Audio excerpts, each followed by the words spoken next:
Sonic the Hedgehog 2 is widely considered to be one of the greatest games in the classic Sonic series. It introduced so many series staples and had some of the best zone designs in any of the games. Except for this one kinda sucked. Hi there people, it's Pyxcore and check this out! Yep, that was me. The Nintendo 64 Defense Force apparently didn't like me saying that the N64 was a financial failure. Which it was. But I don't have time to talk about that. See, at the end of last year, I was sentenced to talking about Sega games that are not called Sonic the Hedgehog. So I'm gonna talk about Sonic 2.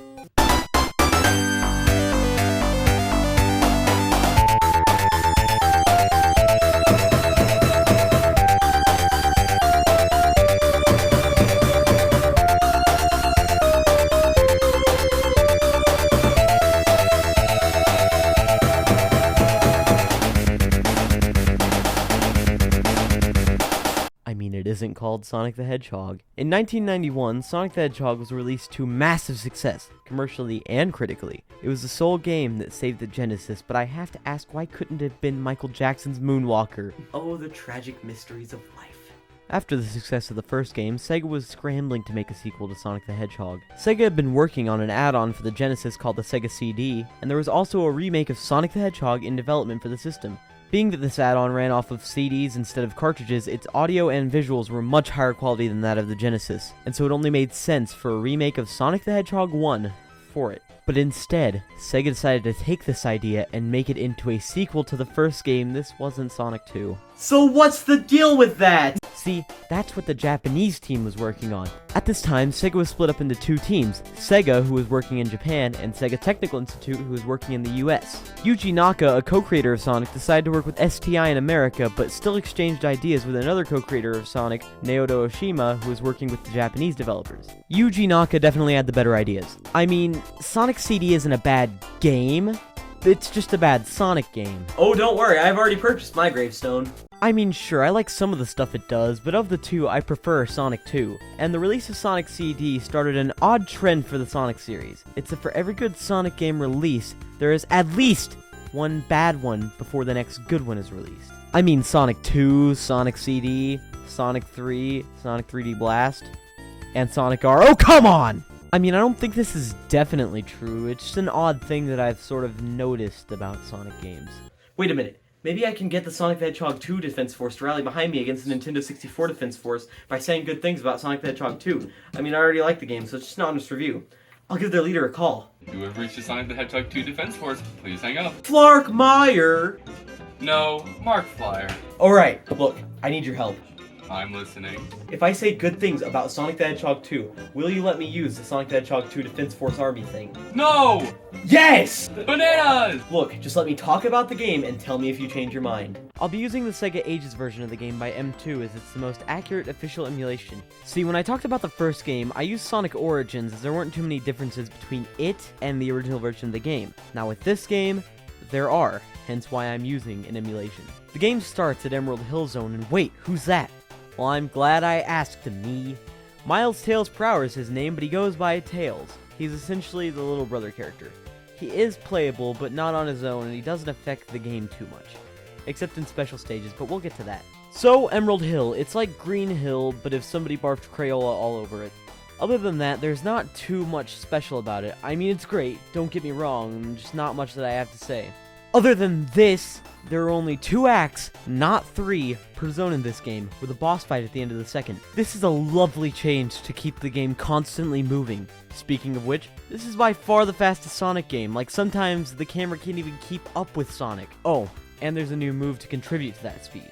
The Spin Dash. Press down and B and blam, you're off. Anyway, the boss fight for this zone is actually really kinda okay. I mean, sure, Green Hill had a pretty easy first boss fight, but it was their first time, give them a break. Now with the second game, you're on thin ice if I can beat you without even losing rings. Moving on to Zone 2, Chemical Plant. Remember how Marble Zone, the second zone of the first game, wasn't very good? Well, this one is Chemical Planet is an extremely fun and well-paced zone. I know people are sick of seeing it and Green Hill Zone be brought back in modern Sonic games, but there's a reason it's constantly shoved in our faces. Although this zone does show one of the few issues with this game, its obsession with teaching through trial and error, where there is constantly stuff that kills you and you can't do anything about it. Except for this.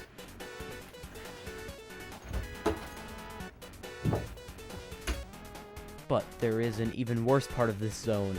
The dreaded... Now, do I think this part of the zone is awful? No. Do I think it's frustrating? Yes. I mean, it's not that bad if you know what you're doing, but it is if you don't. Yeah, I have a feeling that's going to be a theme throughout this game. And on to the third zone, Aquatic Ruins Zone, and wait, Aquatic? Where? The third zone in this game is a water level. Have you no concern for my feelings? See, the water level of the first game was called Labyrinth Zone. Less so Labyrinth, more so Pain. But this zone is tolerable. It has this weird scrolling parallax effect, which makes it really easy to get caught off guard by enemies, but it's not bad. And then there's Casino Night Zone, which is just a giant, bright, chaotic mess of colors, and I'm here for it. I love this zone, and so does Sonic, judging by his gambling addiction in future games. I'm just gonna leave that there. Next up, Hilltop Zone. This is just Emerald Hill Zone, but blue, and it's lava and seesaws now. Mystic Cave Zone, one of my least favorite zones in the game. Put the pitchforks away. It's not bad, I just don't find it as enjoyable as other zones, and I find myself getting lost in it far too often. Although the Christian Whitehead version of this game does add the cut Hidden Palace Zone, which is pretty cool. If by cool you mean nightmare, in order to access this, you have to fall down a pit. When I first learned about this, I didn't know which pit, and so I fell down every single pit I could, meaning I got destroyed by every pit. Moving on! Then there's Oil Ocean Zone, and man, this zone sure is something. Sonic games have always had this theme of environmentalism, and nowhere is that more apparent than here. I mean, Robotnik took this ocean and turned it into this robotic, oily wasteland. And Metropolis Zone stinks! This is the last traditional zone of the game, with the rest being just short one-offs, and it is the worst. There's constantly stuff that jumps out at you and shoots you and just straight up crushes you, but there's nothing you can do to stop it. And the zone goes on for 3 acts, meaning that the worst zone in this game is the longest and most drawn out. Yep, I don't like this zone. Next up is Sky Chase Zone, and it is so iconic. This is the first appearance of the tornado, with Sonic standing on top of it and Tails piloting it. Why is this zone so boring? You have to wait around for enemies to shoot stuff at you or hit you, and then you have to jump or duck at the right time. Next up is Wing Fortress Zone. This one is fine. It's pretty fun. Basically just a story zone, nothing to write home about. And then finally the Death Egg Zone, the final zone of the game. It's basically 2 boss fights, and that's it. The first is Mecha Sonic, I don't like him, he's stupid to kill, and then there's the Death Egg robot, Eggman's mech suit that is tough to beat. See, just like that I'm dead, here's the ending of the game on YouTube. And that is Sonic 2, an overall solid game with some issues in the back part of it. But there's still one more thing I need to talk about. The special stages in this game are honestly kind of dumb. They would be a good idea, I mean 3D half-pipes you have to collect rings in, but you also have to take into account. This is the Sega Genesis. These things are just clunky and outdated nowadays, and Tails constantly gets in the way of everything. They did improve upon these in the Christian Whitehead remake of the game by making them actual 3D, but if you manage to collect 7 Chaos Emeralds, you'll unlock Super Sonic. He's fast and yellow and pretty much invincible to everything that isn't these things. Alright, can I have the Sonic the Hedgehog 2 Defense Force army thingy? Look, man, I'm not convinced. Come on, if you don't give your army to me, they might destroy my house! Who is they? The Nintendo 64 Defense Force. Oh no, this is worse than I thought. Look, just get down here and we'll talk. Down where? Your pantry. Haha, good one. Wait, you are joking, right?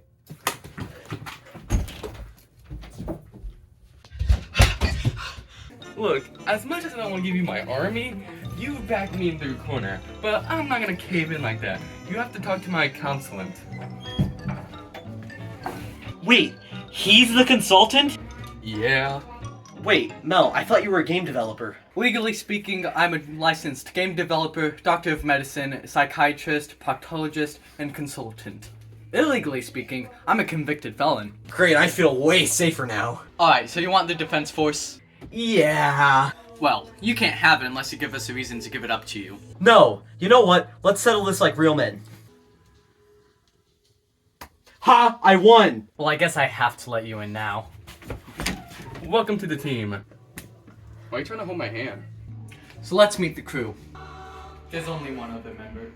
Party hard last night? Lampshade.